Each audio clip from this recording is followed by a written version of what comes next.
Transmigrasi lah solusinya. Baik, assalamualaikum warahmatullahi wabarakatuh. Selamat malam, salam sejahtera untuk kita semua. Om Swastiastu, Namo Buddhaya, salam kebajikan. Dan saya juga mengucapkan selamat malam untuk Bapak Ibu yang hadir di ruangan ini. Boleh tepuk tangan untuk kita semua supaya lebih bersemangat lagi ya mengikuti dialog interaktifnya. Dan juga saya ingin menyapa untuk seluruh pemirsa yang menonton via YouTube Disnaker Trans DIY. Selamat malam dan selamat bergabung juga, nanti pokoknya kita akan berdialog bersama mengenai program transmigrasi untuk generasi milenial. Namun sebelumnya perkenalkan, saya Ninda Vilas Putri di sini yang akan menjadi host untuk dialog interaktif, dan juga nanti akan ada sedikit kejutan di akhir, yaitu launching beberapa hasil karya insan dari Disnaker Trans DIY. Namun sebelum itu kita akan kembali lagi ke dialog interaktif dan ngomongin atau ngobrol atau berdialog mengenai program transmigrasi itu memang dinilai masih sangat relevan begitu ya. Karena memang banyak sekali daerah-daerah yang masih melakukan transmigrasi, terutama di daerah istimewa Yogyakarta juga masih relevan gitu ya di transmigrasi ini untuk membuka lapangan pekerjaan, mensejahterakan masyarakat dan juga pemerataan pembangunan. Nah tapi transmigrasi ini erat kaitannya dengan hal-hal yang konvensional, sehingga menjadi sebuah pertanyaan. Di zaman sekarang bagaimana jika program transmigrasi ini ditujukan pada generasi milenial? Untuk itu sudah hadir bersama saya di panggung ini 3 narasumber yang luar biasa yang akan saya perkenalkan kembali. Mungkin tadi sudah berkenalan ya Bapak Ibu ya. Yang pertama Insinyur RR Aisyah Gamawati MM selaku PSM Ahli Utama dari Kementerian Desa Pembangunan Daerah Tertinggal dan Transmigrasi. Selamat datang Ibu. Terima kasih, selamat malam Mbak Ninda. Selamat malam juga, nanti mohon arahannya juga ya Ibu ya. Dan selanjutnya narasumber yang tidak kalah luar biasa juga, Dr. Aida Widi Arsanti STMT selaku Kepala Pusat Pendidikan Kementerian Pertanian. Selamat datang Ibu Ida. Selamat malam Mbak Dinda. Selamat malam juga. Sehat? Sehat. Ibu sehat juga? Sehat. Sehat, alhamdulillah ya. Terlihat dari senyum cerah ceria yang malam hari ini akan memberikan informasi juga mengenai transmigrasi untuk generasi milenial ya. Dan selanjutnya yang paling tampan di panggung ini ada Bapak Prasetyo Wibowo ST selaku Ketua Petani Milenial UPTD BP 4 Wilayah 3 Kabupaten Sleman. Mungkin bukan Bapak ya, tapi Kakak karena milenial ya. Boleh Mbak. Boleh. Iya. Selamat datang. Selamat datang Mbak. Kakak Selamat malam ya. Prasetyo ya, Kak Iya. Prasetyo gitu karena milenial gitu kan. Iya. Kak Pras. Oh Kak Pras, Iya. oh biar singkat ya. Boleh. Baik, nggak apa-apa. Kak Pras, Bu Ida dan juga Ibu Aisyah. Atau mau dipanggil kakak juga Bu? Jangan ya. Baik, oke. Ngomong-ngomong soal transmigrasi ini Ibu-Ibu dan juga Kak Pras ya. Mungkin ini saya ingin bertanya pada Bu Aisyah terlebih dahulu. Sebenarnya program transmigrasi itu apa saja sih Bu, dan apa saja yang memang harus digarisbawahi dari program transmigrasi ini? Mungkin bisa dijawab terlebih dahulu. Monggo. Terima kasih Mbak Ninda. Jadi transmigrasi itu adalah perpindahan penduduk secara sukarela untuk meningkatkan kesejahteraannya dan menetap di kawasan transmigrasi yang diselenggarakan oleh pemerintah. Nah tadi Mbak Ninda sudah menyampaikan terkait tujuannya. Jadi tujuan penyelenggaraan transmigrasi itu adalah untuk meningkatkan kesejahteraan transmigran dan masyarakat sekitar. Kemudian untuk meningkatkan pemerataan pembangunan daerah. Dan yang terakhir adalah untuk mewujudkan persatuan dan kesatuan bangsa. Nah kemudian Mbak Ninda, saya juga ingin menyampaikan bahwa berdasarkan Undang-Undang Nomor 29 Tahun 2009, pembangunan transmigrasi itu dilaksanakan berbasis kawasan. Nah, lalu apa kawasan transmigrasi itu? Nah, di dalam Undang-Undang Nomor 29 2009, kawasan transmigrasi itu adalah kawasan budidaya yang berfungsi sebagai tempat permukiman dan tempat usaha dalam satu sistem pengembangan berupa pengembangan wilayah transmigrasi atau lokasi permukiman transmigrasi yang mempunyai keterkaitan,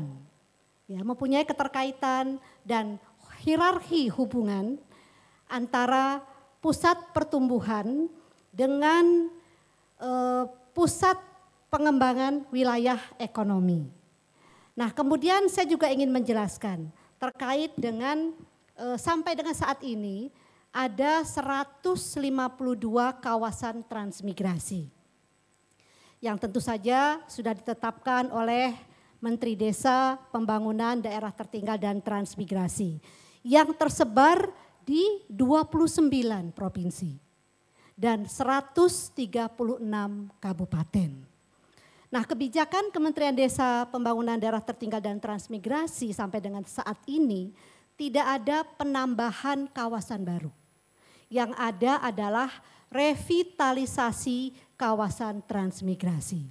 Nah, salah satu revitalisasi atau inovasi terkait dengan revitalisasi kawasan transmigrasi itu adalah program Transpolitan 4.0. Nah, kemudian saya juga ingin menjelaskan nih Mbak Ninda. Tadi kita sudah bicara mengenai kawasan transmigrasi. Nah, terkait dengan kawasan transmigrasi, saya ingin menjelaskan bahwa struktur kawasan transmigrasi itu adalah terdiri dari beberapa satuan kawasan pengembangan. Jadi di dalam kawasan transmigrasi ada beberapa satuan kawasan pengembangan. Nah, salah satu dari satuan kawasan pengembangan tersebut ditetapkan sebagai kota terpadu mandiri itu dulu. Nah, itu tapi teman-teman taunya kota terpadu mandiri atau KTM. Tetapi sekarang disebut sebagai kawasan perkotaan baru atau biasa kita singkat dengan KPB. Nah, kemudian KPB itu punya fungsi sebagai pusat pelayanan kawasan transmigrasi. Nah, kemudian terkait dengan SKP. SKP itu terdiri dari beberapa satuan permukiman transmigrasi. Nah, di dalam satuan permukiman transmigrasi itulah transmigran yang berasal dari daerah asal, dari daerah transmigrasi kita tempatkan. Ya, jadi di dalam satu SKP ada beberapa SP-SP. Nah, di SP-SP itulah ya transmigran, maaf jatuh nih.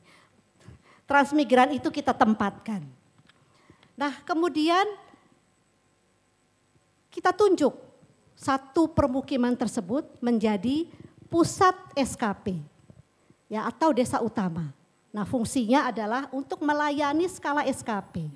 Jadi melayani lingkungan transmigrasi. Jadi itu Mbak Ninda, sekilas tentang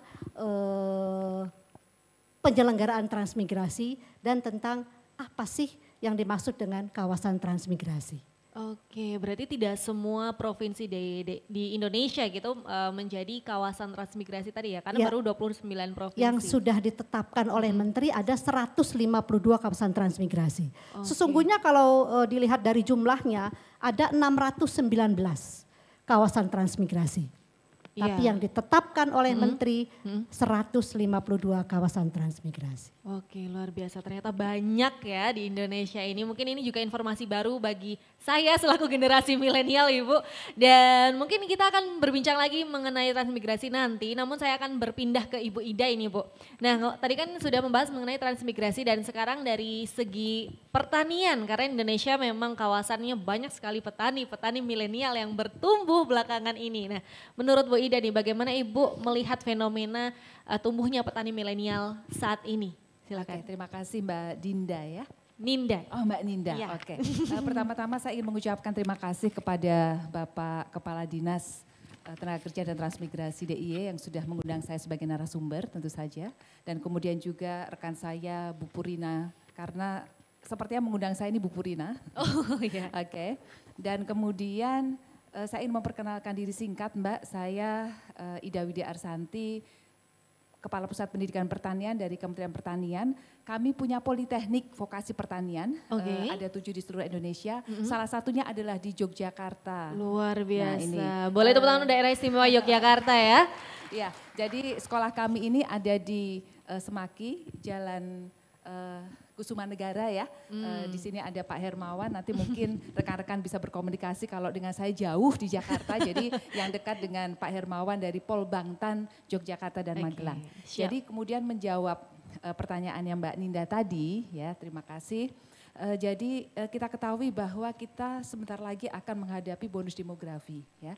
Kita tahu bahwa saat ini pun generasi kita didominasi oleh generasi milenial dan generasi Z ya, di mana generasi milenial dan generasi Z ini adalah yang sangat produktif terkait dengan bagaimana dia bekerja.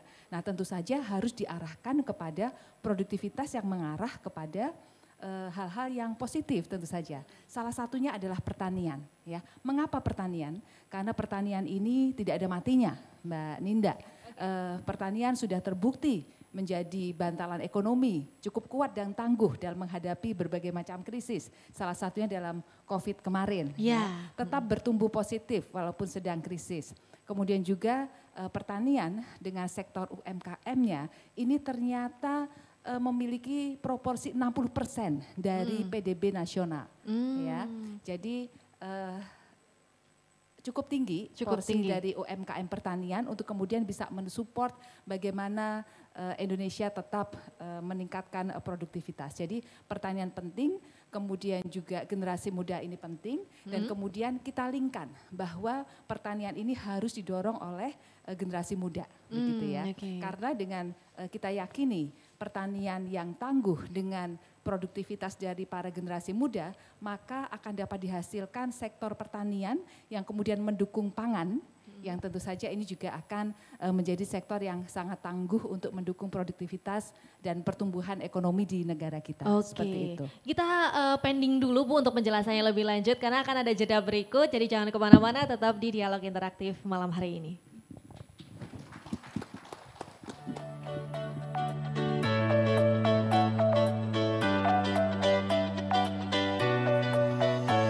Dari Sabang sampai Merauke, luas Zamrud Katulistiwa, Lahan tak terolah merata, transmigrasilah solusinya.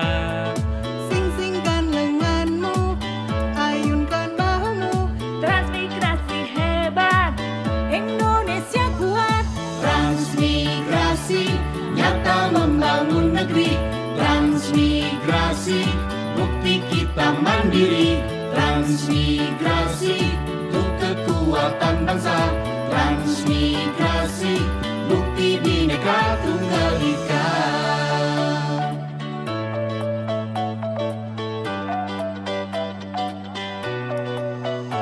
ayo sukseskan pembangunan, Sentosa di tanah harapan, hari baru menunggu kita. demi masa depan yang jaya. Sing-singkan lenganmu, ayunkan bahumu, Transmigrasi hebat, Indonesia kuat. Transmigrasi nyata membangun negeri, transmigrasi bukti kita mandiri, transmigrasi untuk kekuatan bangsa, transmigrasi bukti Bhinneka Tunggal Ika. Hai semua kaum muda, Ibu Pertiwi memanggilmu. Jangan kau bertopang dagu, bergegaslah. Ayo maju, transmigrasi nyata membangun negeri, transmigrasi bukti kita mandiri, transmigrasi untuk kekuatan bangsa, transmigrasi. Baik, kita kembali lagi di Dialog Interaktif dan masih mengenai transmigrasi untuk generasi milenial. Tadi sudah dijawab oleh Bu Aisyah ya mengenai transmigrasi itu apa, ada wilayah-wilayahnya. Kemudian tadi juga kita beranjak mengenai fenomena petani milenial di Indonesia menurut Bu Ida. Mungkin bisa dilanjutkan lagi Bu tadi bahwa pertanian, sektor pertanian itu memang mendukung dari segi pendapatan maupun bisa mempertahankan ya dalam krisis-krisis yang terjadi di pemerintahan atau di kondisi tertentu seperti itu. Lanjut monggo. Terima kasih Mbak Ninda. Nah pertanyaannya sekarang adalah bagaimana kita menarik anak-anak muda ini untuk mau bekerja di sektor pertanian dan bekerja di sektor perdesaan maupun di daerah-daerah transmigrasi. Itu adalah pertanyaan besarnya. Karena tentu saja pertanian ini kalau menurut pandangan sebagian besar masyarakat masih miskin, kemudian kotor, tidak bergengsi, tidak punya masa depan seperti itu ya. Nah kita kemudian merubah mindset. Kita harus merubah mindset bahwa pertanian itu menghasilkan keuntungan yang memadai.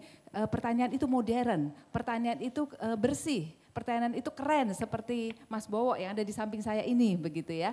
Nah kita memiliki beberapa macam program yaitu menciptakan duta petani milenial dan duta petani andalan ya.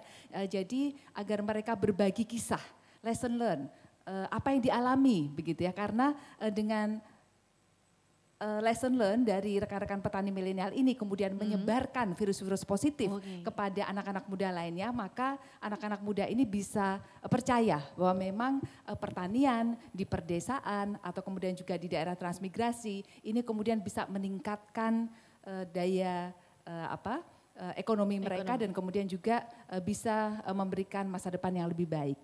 Nah, kemudian tentu saja setelah kita melakukan berbagai macam upaya untuk kemudian mendorong generasi muda ini, kita sudah punya buktinya nih Mbak Dinda. Apa itu Ibu? Ya, buktinya adalah beberapa waktu yang lalu, sekitar 2-3 tahun yang lalu, jumlah anak muda yang bekerja di sektor pertanian ini hanya 20%.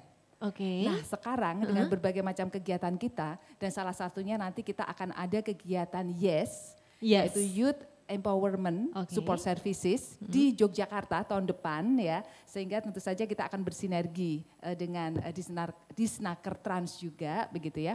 Tahun ini kita sudah punya hitung-hitungan kita 30% anak muda sudah bekerja di sektor pertanian.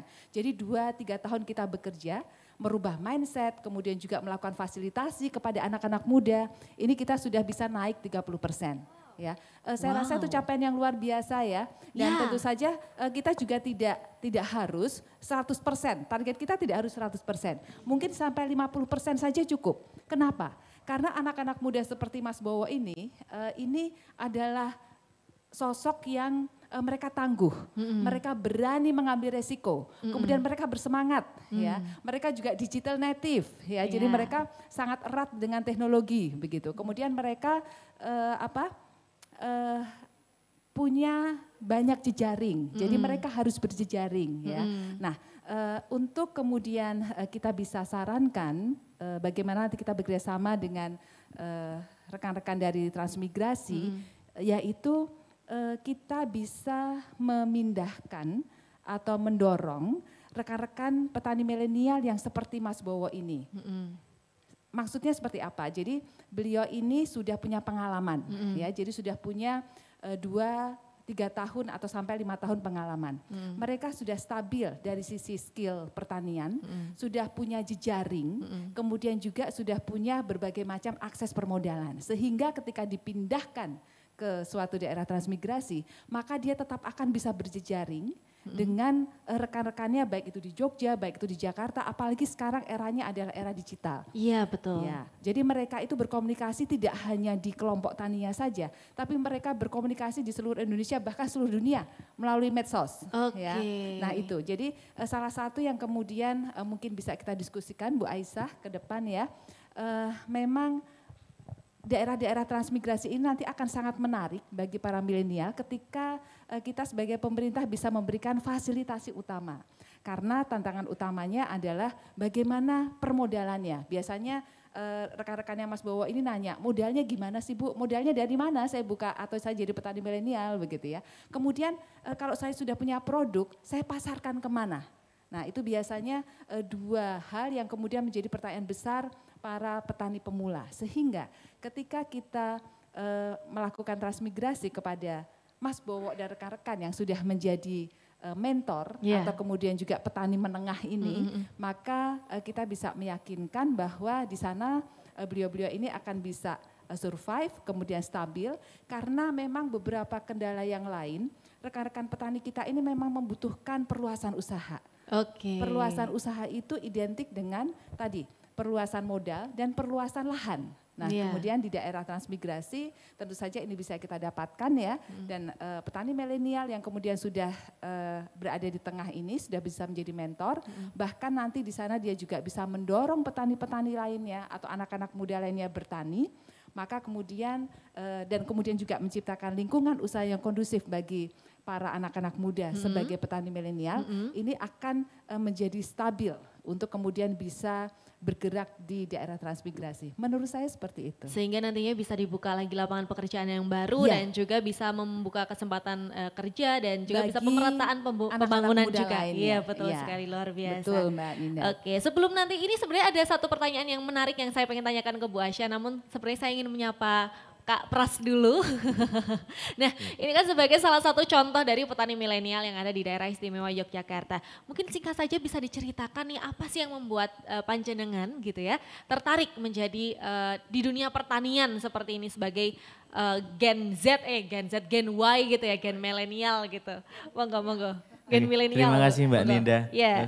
Terima kasih Bu Ida, Bu dari Disnakertan. Yang mungkin yang menarik di dunia pertanian saat ini bagi kita kaum milenial itu ada dari dua segi, mungkin dari pandangan saya Mbak ya, dari sosial dan bisnis. Mungkin dari sosial itu kita segi pertanian punya nilai yang tinggi dalam implementasinya. Sehingga contoh dalam pertanian kita bisa menterpadukan dalam dunia pertanian itu ada banyak sekali turunan-turunan dari hasil pertanian seperti yang Ibu Ida tadi sampaikan, sehingga bisa menyasar menjadi produk UMKM. Nah, dari segi bisnis mungkin dari segi bisnis utama dalam sektor pasca produksi dan masih banyak komoditas-komoditas yang lain. Mungkin image yang tertanam di masyarakat pertanian itu kan saat ini cuma di sawah nyangkul gitu ya Bu ya. Nah mungkin dari seperti penyampaian Bu Ida tadi untuk sektor-sektor pertanian yang kita miliki dari segi dari teman-teman milenial itu sudah menyasar dari hulu sampai hilir itu sudah terintegrasi. Ya, integrasi. Dari ada bisnis yang di hulu, ada bisnis yang di produksi dan ada bisnis yang di pasca panen. Di pasca panen sendiri nanti masih ada banyak turunan-turunannya. Seperti saya contohnya saya bermain di hortikultura. Mungkin dari penanaman cabai, yang cabai itu kan nanti banyak turunan-turunan bisa jadi produk-produk UMKM seperti cabai kering, cabai bubuk, terus olahan sambal itu bisa nanti meningkatkan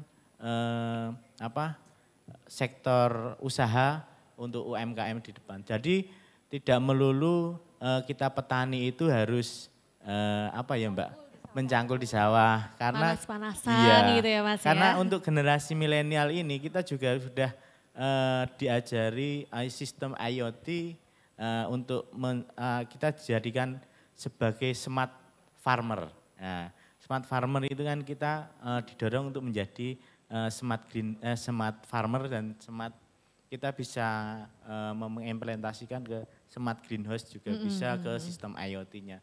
Jadi tidak melulu bertani harus mencangkul. Nah, harus gitu, main Mbak. lumpur gitu, Iya. enggak melulu seperti itu ya akhirnya. Betul Mbak. Oke. Lalu kemudian selain tadi kan berarti jenengan tertarik dengan pertanian itu bahwa melihat pertanian di Indonesia itu memang sangat ekonomi available gimana sih pokoknya. Jadi memang sebisa meningkatkan perekonomian masyarakat juga gitu ya. Di situ juga bisa mendorong kita bisa meningkatkan pembuka lapangan pekerjaan juga Mbak. Oke. Iya, untuk dari segi untuk olahan dari sektor pasca panen dan kita juga bisa kan dari hulu sampai hilir kita terpadukan ya. Kita dipadukan. Di situ nanti ada ruang-ruang celah untuk kita membuka lapangan pekerjaan di situ, Mbak. Oke, berarti selain daripada ada sektor ekonomi untuk diri sendiri juga kita bisa berbagi untuk masyarakat sekitar gitu ya. Luar biasa. Ini sebenarnya saya ingin membuka untuk sesi penanya, tapi sepertinya kita akan lanjut diskusi dulu, baru nanti akan dibangun atau saya akan buka sesi pertanyaan di akhir seperti itu ya Bapak Ibu ya. Supaya nanti bisa mendengarkan terlebih dahulu penjelasan dari narasumber dan bisa tahu nih mau nanya yang di mana nih gitu ya. Oke, tadi sudah dijelaskan juga sisi menarik dari pertanian dari segi gen milenial langsung ya. Nah, tapi saya juga tertarik bahwa tadi Bu Ida sempat menyinggung soal perluasan tanah dan perluasan lahan untuk petani milenial gitu. Salah satunya kok saya mikirnya apakah itu juga bisa tersedia ketika petani milenial itu difasilitasi untuk transmigrasi kayak gitu. Nah, kalau dari Bu Asya sendiri, bagaimana Bu ini mengelaborasikan transmigrasi dengan petani milenial ini Bu? Mungkin bisa dijelaskan, silakan. Baik Mbak Ninda, sebelum saya menjawab pertanyaan Mbak Ninda, saya ingin menjelaskan dulu terkait dengan jenis transmigrasi. Oh, ada jenisnya Bu? Ada jenisnya, karena ini nanti ada kaitannya dengan pertanyaan Mbak Ninda. Oke, siap. Jadi ada 3 jenis transmigrasi. Yang pertama adalah transmigrasi umum. Nah, transmigrasi umum ini adalah transmigrasi yang diselenggarakan oleh pemerintah dan atau pemerintah daerah. Bagi penduduk yang mempunyai keterbatasan di dalam mendapatkan peluang berusaha dan kesempatan kerja. Nah, kemudian yang kedua adalah transmigrasi swakarsa berbantuan atau biasa kita singkat dengan TSB. Nah, ini adalah jenis transmigrasi yang dirancang oleh pemerintah dan atau pemerintah daerah dan melibatkan badan usaha. Nanti badan usahanya ini adalah sebagai mitra transmigran dan diperuntukkan bagi penduduk yang mempunyai keterbatasan terkait dengan peluang untuk berusaha, tetapi dia lebih kepada mempunyai potensi sebenarnya. Sebenarnya mempunyai potensi untuk maju. Oh. Jadi lebih punya potensi untuk maju. Dia memang punya keterbatasan, tapi dia punya potensi untuk maju. Dan itu diselenggarakan oleh itu yang Pemda. Transmigrasi swakarsa berbantuan. Iya, dan itu dari Pemda dan juga pemerintah dan usaha. pemerintah. Okay. Pemerintah dan pemerintah daerah bisa melaksanakan itu. Oke, kita boleh jeda dulu Ibu. Oke. Karena ada jeda yang lewat ini, kita akan lanjutkan nanti jenis-jenis transmigrasi seperti apa. Jadi jangan kemana-mana.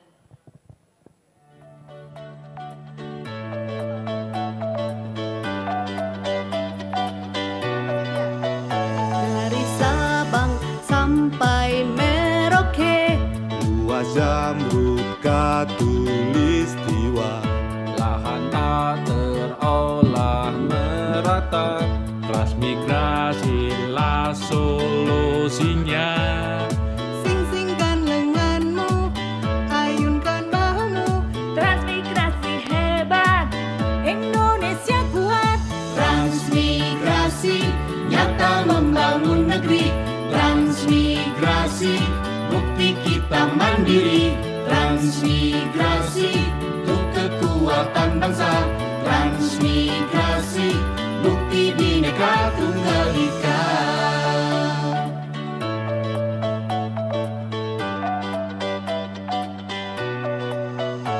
ayo sukseskan pembangunan. Masih di dialog interaktif kita masih membicarakan mengenai transmigrasi untuk generasi milenial. Dan tadi baru saja sebelum jeda tadi Bu Aisyah, mohon maaf sekali saya potong ya Bu karena ada jeda. Membicarakan mengenai ternyata transmigrasi itu ada jenisnya ya. Tadi ada jenis transmigrasi umum, terus kemudian swaka perbantuan dan yang ketiga nih. Yang ketiga ini apa ini Bu? Yang ketiga adalah transmigrasi swakarsa mandiri. Oh, swakarsa mandiri. Biasa kita sebut TSM. Nah, transmigrasi jenis ini adalah transmigrasi yang merupakan prakarsa transmigran tersebut. ya atas arahan, bantuan dan layanan dari pemerintah atau pemerintah daerah. Dan ini diperuntukkan bagi penduduk yang sudah memiliki kemampuan. Oh, berarti kalau dari Swakarsa Mandiri ini beliau sendiri atau Transmigran sendiri yang mengide? Prakarsa dari dia sendiri. Oh, baik. Tapi atas layanan, arahan dan bantuan dari pemerintah dan atau pemerintah daerah. Nah, tapi khusus ini untuk yang sudah punya kemampuan. TSM ini. Kemampuannya ini apa aja, Bu? Nah, kemampuannya ini diukur dari kompetensi dan modal usaha yang dimiliki. Oke. Ya, lalu ini sudah jelas diatur di dalam PP 3, Peraturan Pemerintah Nomor 3, bahwa TSM ini khusus ditempatkan di pusat kawasan transmigrasi atau nanti saya singkat KPB yang tadi sudah saya sampaikan, dan bisa juga ditempatkan di pusat satuan kawasan pengembangan seperti yang tadi telah saya sampaikan. Nah, kemudian untuk menjawab pertanyaan Mbak Ninda, ya untuk menjawab pertanyaan Mbak Ninda. Yang pertama saya ingin jelaskan terlebih dahulu terkait dengan kawasan transmigrasi Transpolitan 4.0. Ya. Jadi kawasan transmigrasi Transpolitan 4.0 itu adalah Smart Transmigration City sebagai pusat pertumbuhan ekonomi baru. Oke.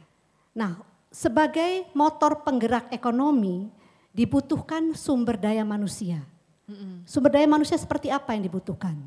Yaitu sumber daya manusia yang unggul, mandiri, inovatif, kemudian dia punya kemampuan atau kreatif ya dalam hal market promotion atau dalam regional branding, kemudian juga dia produktif. Oke. Nah, kemudian kolaborasi dan sinergitas antar kementerian, antar stakeholders itu merupakan salah satu kata kunci yang vital untuk terwujudnya Transpolitan 4.0 ini. Nanti akan saya jelaskan bahwa generasi milenial itu bisa ditempatkan di Transpolitan 4.0. Nanti akan saya jelaskan kemudian.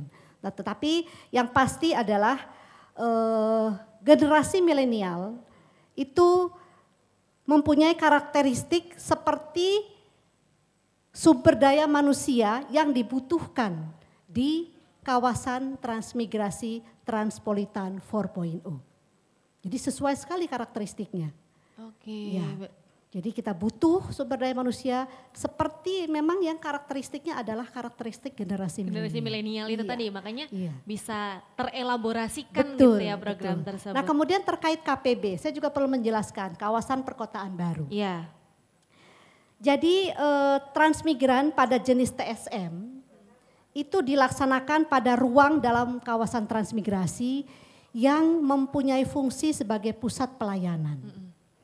Nah, di KPB itu sudah tersedia sarana prasarana pelayanan umum. Ada permukiman perkotaan dan di sana juga ada tersedia jaringan internet.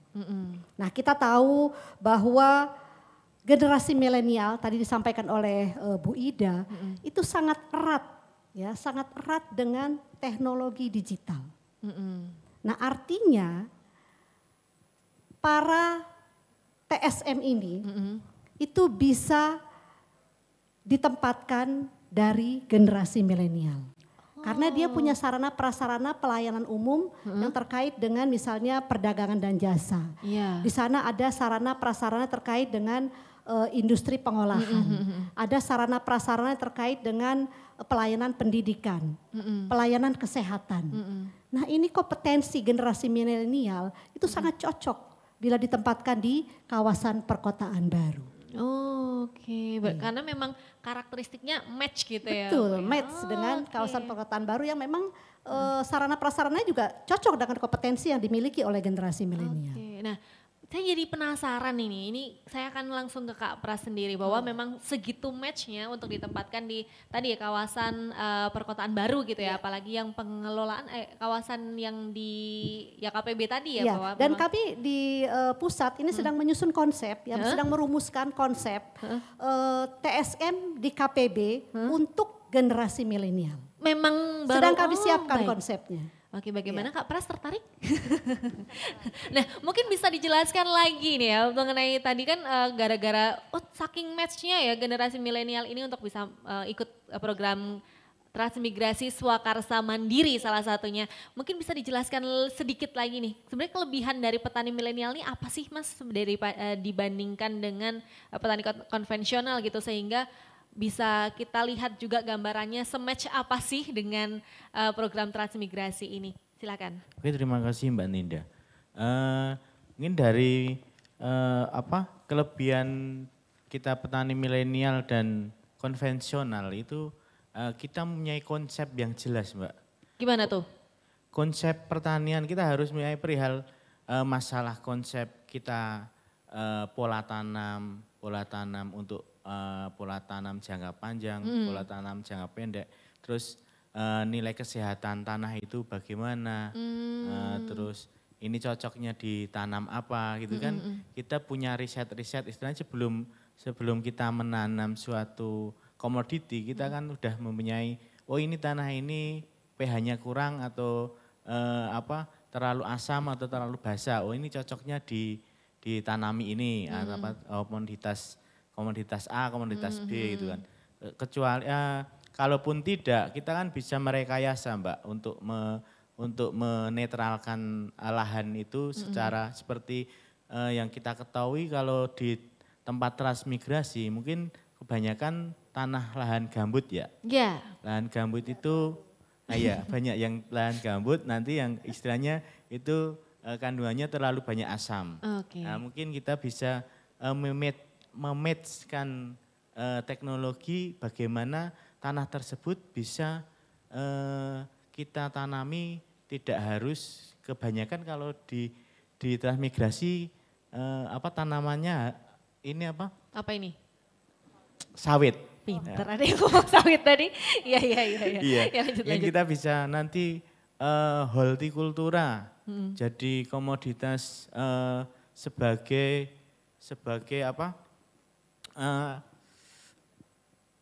sektor yang kita ketahui kan saat ini komoditas holti terutama cabai kan mahal-mahal, sangat mahal kan itu karena harganya mahal.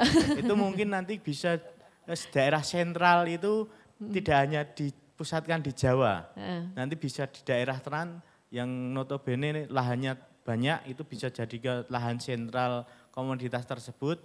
Nah, untuk saat ini yang kita ketahui kan daerah sentral untuk industri cabai kan ada di Blitar dan di Kediri ya.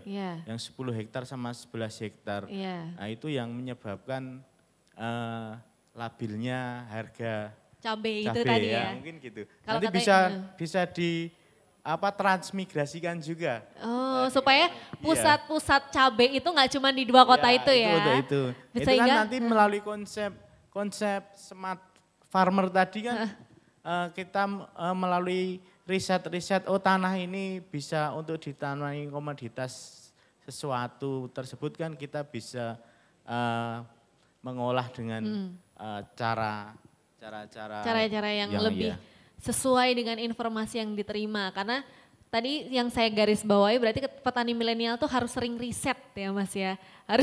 Harus open minded gitu ya sehingga dengan adanya informasi media sosial dan banyaknya informasi yang beredar di dunia ini gitu bisa kita saring juga mana yang benar mana yang tidak untuk diterapkan. Betul? Ke smart tadi.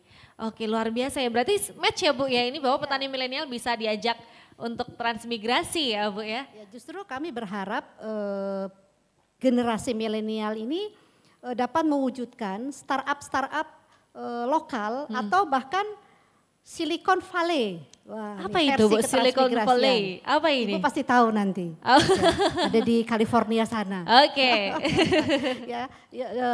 Tentunya versi ketransmigrasian dan berdasarkan pengembangan komoditi unggulan lokal yang ada di kawasan transmigrasi. Oke, nah. Kak, boleh menambahkan? Boleh Mas, silakan.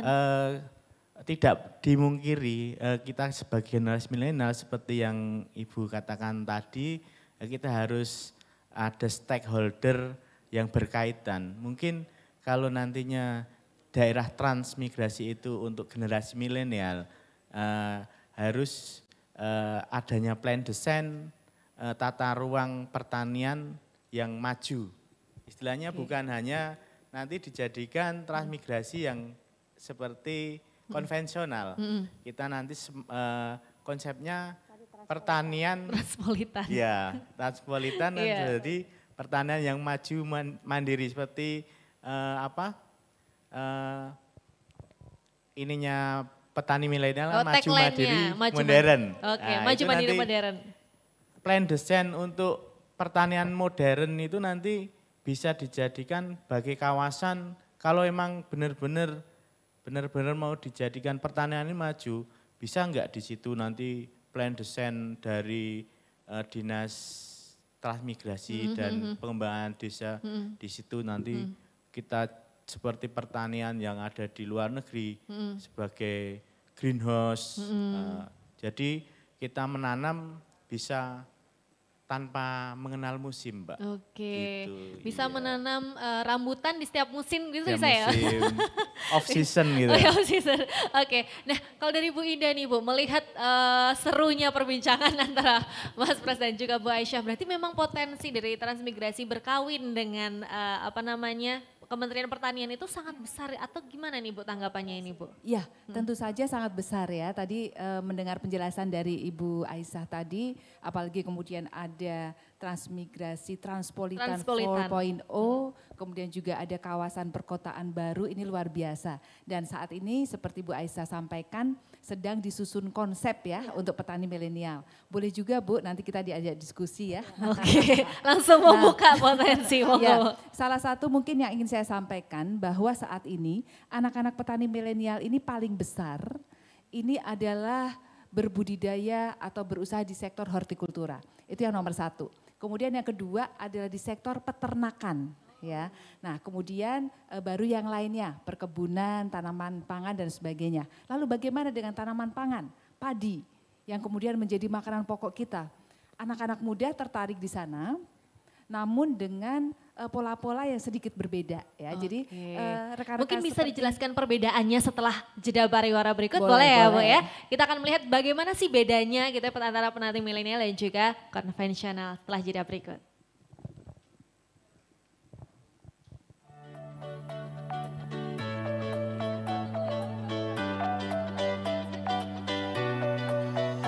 Dari Sabang sampai Merauke, Luas Zamrud Katulistiwa, Lahan tak terolah merata, transmigrasilah solusinya. sing-singkan lenganmu, ayunkan bahumu, transmigrasi hebat, Indonesia kuat. Transmigrasi nyata membangun negeri, transmigrasi bukti kita mandiri, transmigrasi untuk kekuatan bangsa, transmigrasi bukti Bhinneka Tunggal Ika. Oke, masih di dialog interaktif dan tadi juga Bu Indah langsung ada bedanya nih ya antara mengenai tanaman padi dan ketertarikan dari petani milenial. Itu apa Bu bedanya Bu? Ya, jadi petani milenial ini punya jiwa kewirausahaan. Nah, apa itu jiwa kewirausahaan? Jiwa kewirausahaan adalah mereka punya upaya-upaya yang kreatif. Ya, jadi mereka tidak hanya mau budidaya padi yang kemudian menghasilkan gabah saja. Mereka harus bisa menghasilkan beras. Mereka harus bisa menghasilkan beras organik. Mereka harus bisa menghasilkan aneka macam beras yang lain. Beras Jepang, beras hitam, beras merah yang nilai jualnya lebih tinggi dibandingkan dengan mereka menjual gabah, petani pada umumnya. Nah kemudian petani-petani kita yang punya jiwa kewirausahaan ini, petani milenial ini, juga mereka selalu inovatif ya. Jadi mereka selalu ingin tidak berhenti pada menjual cabai saja seperti Mas Pras ini ya. Selalu berpikir setelah ini apa ya, inovatifnya apa ya, inovasinya apa, jual cabai kering, jual cabai bubuk, olahan dan sebagainya.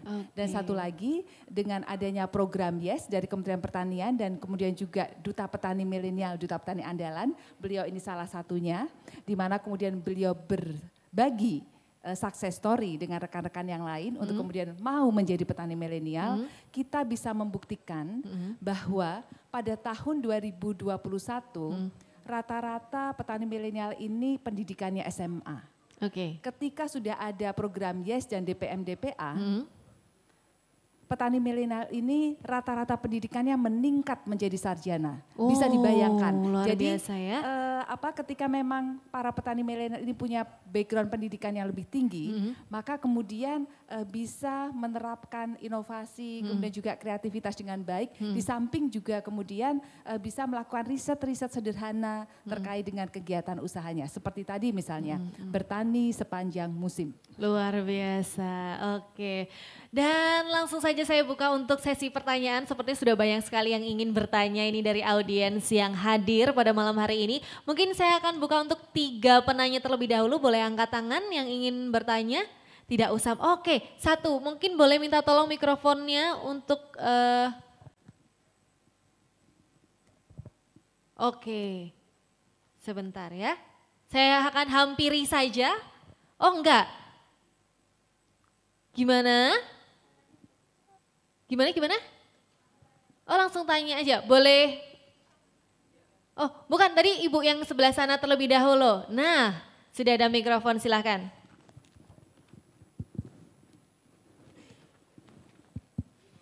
Ya, sudah hidup ibu, silahkan lanjut. Langsung saja, pertanyaannya monggo ibu, dengan siapa dan pertanyaannya apa? Assalamualaikum warahmatullahi wabarakatuh. Waalaikumsalam warahmatullahi wabarakatuh. Mungkin bisa lebih dekat Bu mikrofonnya supaya lebih... Izin buka ya, masker nggih. Monggo. Perkenalkan, nama kami Asih dari Dinas Perindustrian, Koperasi, Usaha Kecil dan Menengah dan Tenaga Kerja Kabupaten Gunung Kidul. Nggih. Pertanyaan kami itu juga Ibu Gamawati nggih. Tadi telah disebutkan dengan banyaknya tumbuhnya petani milenial nggih.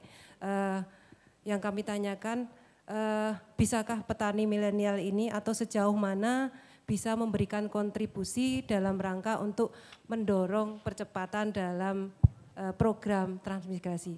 Itu mungkin yang kami tanyakan Bu, terima kasih. Oke, terima kasih Bu Asih. Mungkin bisa langsung dijawab saja Bu, bagaimana, sejauh mana gitu ya bisa memberikan kontribusi tadi, monggo. Terkait petani milenial, memang kami belum sampai dengan saat ini kami belum mengkonsepkan ya. Belum mengkonsepkan petani milenial untuk ditempatkan di kawasan transmigrasi. Yang tadi saya jelaskan adalah generasi milenial yang ditempatkan di kawasan perkotaan baru sebagai TSM milenial. Ya, jadi TSM milenial ini adalah bukan petani, non petani. Ya, non petani. Jadi yang melatar belakangi mengapa kami membuat konsep TSM milenial di kawasan perkotaan baru, tadi sudah saya sampaikan bahwa di kawasan perkotaan baru itu sudah disiapkan atau dirancang untuk permukiman perkotaan. Kemudian di sana juga ada sarana prasarana terkait dengan perdagangan dan jasa, industri pengolahan, kemudian layanan pendidikan dan layanan kesehatan. Nah artinya para generasi milenial ini dengan karakteristiknya, dengan kompetensi yang mereka miliki dan kemampuan yang mereka miliki, mereka bisa mempunyai potensi peluang-peluang sebagai punya profesi lah, punya profesi sebagai katakanlah gini, di dalam bidang perdagangan dan jasa. Mereka bisa menjadi pedagang atau bisa menjadi bahkan pemilik mungkin, memiliki usaha dalam hal perdagangan. Kemudian di dalam industri pengolahan misalnya ya, mereka bisa menjadi petani atau bukan petani, para wirausaha yang bisa menciptakan alat-alat teknologi pertanian. Oke. Ya, mungkin dalam hal perdagangan dan jasa lainnya mereka bisa menjadi katakanlah punya usaha di bidang transportasi, di bidang teknologi informasi, kemudian bisa menjadi kontraktor di sana. Yeah. Nah, banyak profesi-profesi yang bisa dijadikan peluang ya atau potensi oleh para generasi milenial di KPB. Nah, untuk petani milenial itu nanti akan kami rancang di kawasan transmigrasi Transpolitan 4.0. Di sana terbuka peluang bagi para petani milenial. Karena nanti di sana kita akan membuat sebuah kawasan yang tentunya ada lahan pertanian yang bisa diolah. Kalau di KPB kan permukiman perkotaan. Nanti kita akan berikan mereka itu bantuan berupa perumahan layak huni. Oh, oke, ini adalah satu program. Iya, karena di kawasan perkotaan baru. Itu adalah pemukiman perkotaan. Jadi kita akan berikan bantuan perumahan layak huni yang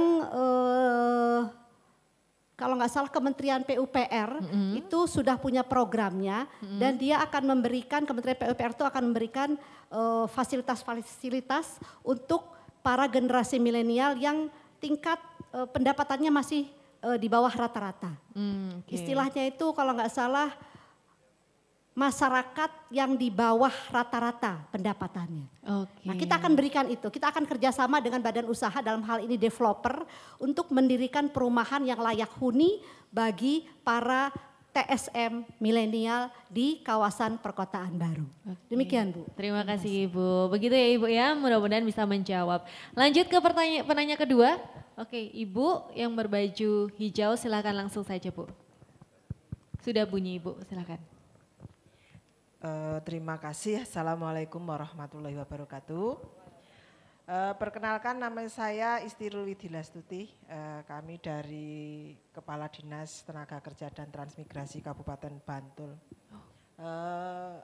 Menarik sekali apa yang disampaikan oleh Bapak Ibu narasumber, bahwasanya ke depan itu akan mengajak petani milenial untuk diikut sertakan dalam program transmigrasi. Tentunya harapannya biar bisa berakselerasi dengan transmigran nanti. Terus yang ingin saya tanyakan, kira-kira kompetensi semacam apa yang diperlukan oleh generasi milenial untuk menjadi seorang petani milenial yang sukses di lokasi transmigrasi. Mungkin itu saja, terima kasih. Oke, mungkin Kak Pras atau Bu Ida bisa menjawab karakteristik seperti apa saja gitu nggih. Monggo silakan Ibu Ida. Baik, terima kasih Bu Kadis. Jadi tentu saja kita akan arahkan seperti tadi yang saya sampaikan ya, bahwa memang rekan-rekan petani milenial yang akan diajak bertransmigrasi ini adalah yang sudah kelasnya menengah seperti Mas Pras ini, begitu. Artinya beliau sudah punya pengalaman sekitar 3-5 tahun dalam melakukan kegiatan usaha. Kemudian beliau sudah punya jejaring usaha ya dengan beberapa rekan-rekan yang lain. Beliau sudah punya pasar, beliau sudah tahu sumber-sumber input sehingga beliau bahkan saat ini karena tinggalnya di Sleman ini banyak sekali konversi lahan menjadi perumahan dan kos-kosan begitu ya. Maka beliau ini membutuhkan lahan yang lebih luas lagi karena sebentar lagi Mas Pras ini akan ekspor sayuran ke luar negeri misalnya, di mana ketika ekspor otomatis tidak hanya akan bisa dipenuhi dari lahannya yang mungkin tidak terlalu besar di Sleman, tapi kemudian lahan yang mudah-mudahan dapat disediakan dari Transpolitan 4.0 tadi ya Bu ya, untuk kemudian bisa mengembangkan usahanya lebih besar lagi. Jadi yang pertama mungkin itu Bu Kadis ya, jadi mereka sudah punya skill pertanian, sudah punya pengalaman sekitar 5 tahun. Jadi sudah mapan, punya jejaring, kemudian juga bisa akses ke permodalan. Nah ketika rekan-rekan seperti Mas Pras ini nanti akan ke sana, ya, dia akan menularkan atau akan berbagi, akan sharing, akan mengajak anak-anak muda di sana untuk bertani. Dan dia akan menciptakan suatu lingkungan kewirausahaan pertanian yang kondusif di sana karena dia sudah punya kekuatan untuk berjejaring. Beda halnya ketika memang kita mengirimkan anak muda yang baru mau menjadi petani. Dia akan merasa sendiri, dia akan merasa gamang, dia akan merasa saya harus berbuat apa ya dengan lahan 1 hektar di kawasan transmigrasi, saya jual kemana ya, kemudian saya mendapatkan input dari mana ya. Nah itu Bu yang mungkin bisa menjadi jawaban dari langkah pertama ketika memang akan mendorong anak-anak muda ke daerah transmigrasi. Begitu Ibu, mudah-mudahan menjawab ya Ibu ya. Oke, penanya terakhir silakan. Ibu berbaju coklat. Iya ibu-ibu semua. Semangat ibu-ibu. Silakan Ibu. Ya, Assalamualaikum warahmatullahi wabarakatuh. Terima kasih Mbak atas kesempatannya. Perkenalkan saya Yunistiasari, saya kepala bidang yang membidangi transmigrasi dari Provinsi Banten. Dinas Tenaga Kerja dan Transmigrasi Provinsi Banten. Saya tertarik dengan pembicara ketiga, petani yang sudah berhasil ingin bertransmigrasi. Apa harapan Bapak untuk program-program apa yang maksudnya harapan apa yang diinginkan oleh Bapak sebagai petani milenial ini terhadap program transmigrasi? Sekian, terima kasih. Assalamualaikum warahmatullahi wabarakatuh. Terima kasih Ibu Yustina. Silakan langsung saja. Terima kasih Ibu Kepala Bidang. Mungkin dari program-program untuk kami milenial, mungkin untuk kalau kita nanti diberi istilahnya jadi ada transmigrasi untuk petani milenial, mungkin yang diharapkan itu ada jejaring antar kelembagaan, istilah atau enggak antar dinas terkait yang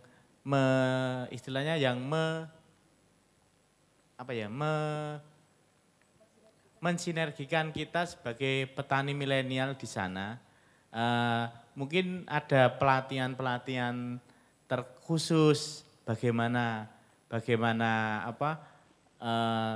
harus mengimplementasikan dunia baru yang di sana. Kan mungkin kita di sana juga istilahnya nanti kalau jadi ada pertanian milenial yang di daerah transmigrasi harus ada kesesuaian antar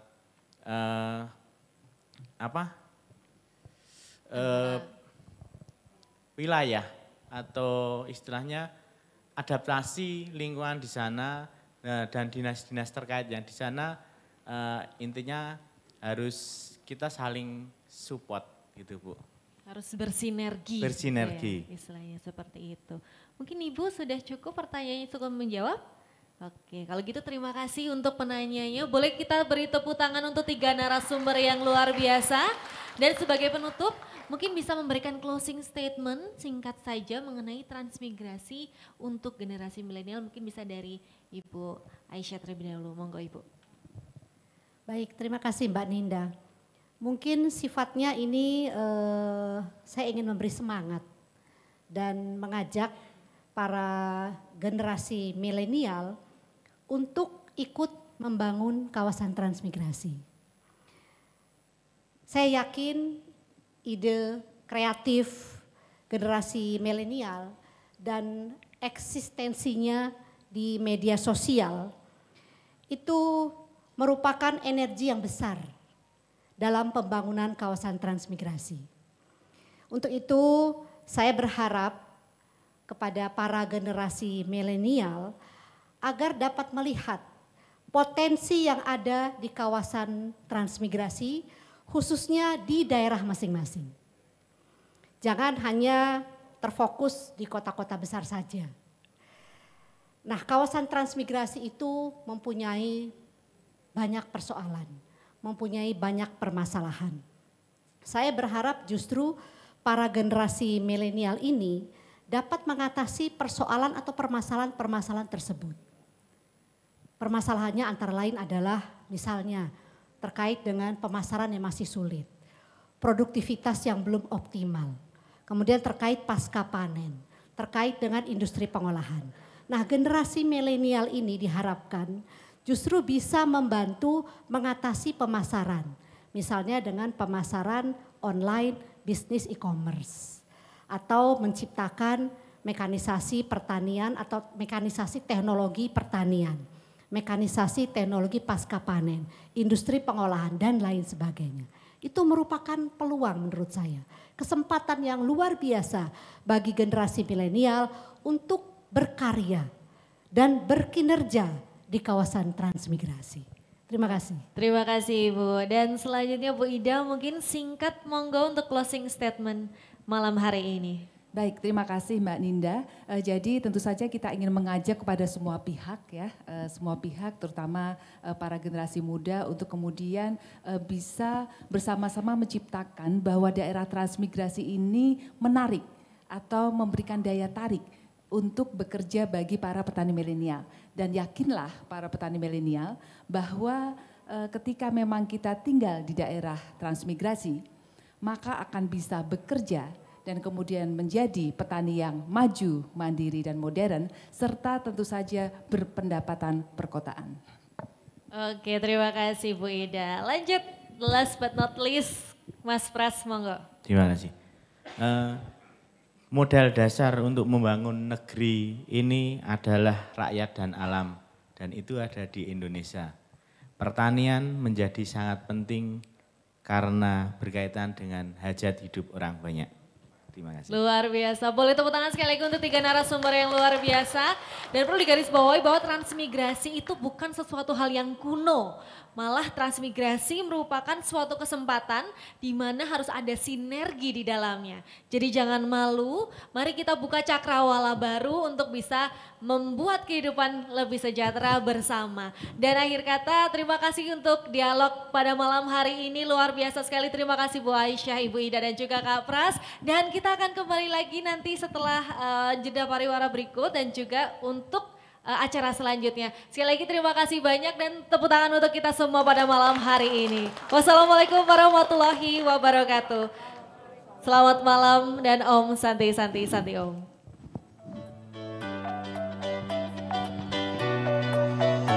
Dari Sabang sampai Merauke, Buah zamrud katulistiwa, Lahan tak terolah merata, transmigrasilah solusinya. sing-singkan lenganmu, ayunkan bahumu, transmigrasi hebat, Indonesia kuat.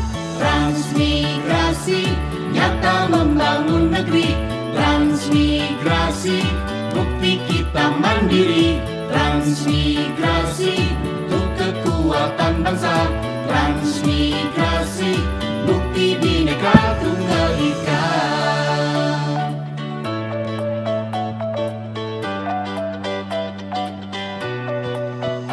ayo sukseskan pembangunan, Sentosa di tanah harapan, hari baru menunggu kita, Demi masa depan yang jaya, sing-singkan lenganmu, ayunkan bahumu, transmigrasi hebat, Indonesia kuat.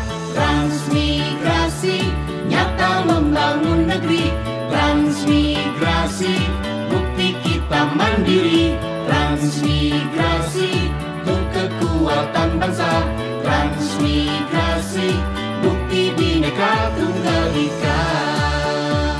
hai semua kaum muda, Ibu Pertiwi memanggilmu. Jangan kau bertopang dagu, bergegaslah. Ayo maju, transmigrasi nyata membangun negeri. Transmigrasi, bukti kita mandiri. Transmigrasi, untuk kekuatan bangsa. Transmigrasi, bukti Bhinneka Tunggal Ika.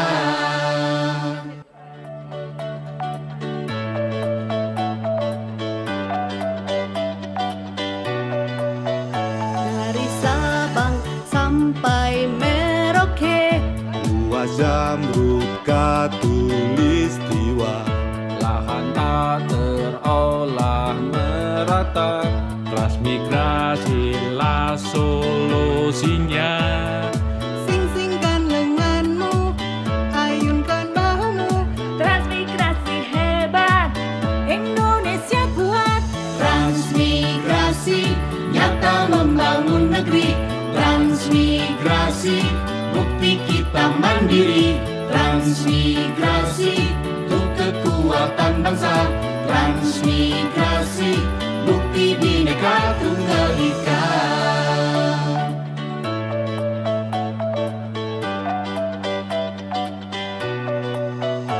ayo sukseskan pembangunan. Sentosa di tanah harapan, hari baru menunggu kita. Demi masa depan yang jaya, Sing-singkan lenganmu, ayunkan bahumu. Transmigrasi hebat, Indonesia kuat. Transmigrasi, nyata membangun negeri. Transmigrasi, bukti kita mandiri. Transmigrasi, untuk kekuatan bangsa. Transmigrasi, bukti Bhinneka Tunggal Ika. hai semua kaum muda, Ibu Pertiwi memanggilmu. Jangan kau bertopang dagu, bergegaslah. Ayo maju. Transmigrasi, nyata membangun negeri. Transmigrasi, bukti kita mandiri. Transmigrasi, untuk kekuatan bangsa. Transmigrasi, bukti Bhinneka Tunggal Ika.